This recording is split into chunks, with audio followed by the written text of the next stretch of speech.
আপনার ভিতরের ইমানের নূরটাকে নষ্ট করে দেওয়ার জন্য অশ্লীল ভিডিওগুলোই যথেষ্ট। আল্লাহ, তুমি আমাদের যুবক ও যুবতী ভাই বোনদেরকে রক্ষা করো। আমিন। হাজারটা ধর্মের মধ্যে আমরা মুসলিম। হ্যাঁ, এইটাই আমাদের সৌভাগ্য। আলহামদুলিল্লাহ। নিঃশ্বাসটা যেহেতু আল্লাহ দিয়েছেন, তাই বিশ্বাসটা একমাত্র আল্লাহকেই করা উচিত। তুমি কি বলো? ইনশাআল্লাহ। কাউকে অতীতের পাপ নিয়ে খোঁটা দিও না। সে হয়তো তওবা করে মহান আল্লাহ তাআলার কাছে। তোমার চেয়ে উত্তম হয়ে গেছে। আল্লাহ পাক রব্বুল আলামিন কুরআনুল কারীমের সূরাতুশ শামসের 9 নম্বর আয়াতে বলেন, قد أفلح من زكاها। মানুষ বলে যার টাকা পয়সা আছে সেই সফল।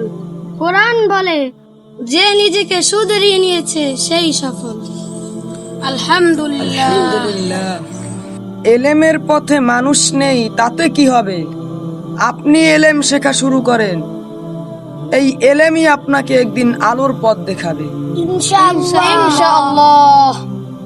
আল্লাহর প্রতি আস্থা আর বিশ্বাস একদিন আপনাকে সাফল্যের পথ দেখাবে। ইনশাআল্লাহ। জিবরিল আলাইহিস সালাতু ওয়াসসালাম কোরআন নিয়ে এসেছিল, এজন্য তিনি শ্রেষ্ঠ ফেরেশতা।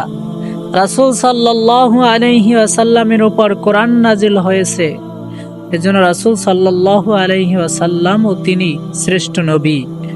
রমাদানে কোরআন নাজিল হয়েছে, এজন্য রমাদানও শ্রেষ্ঠ মাস।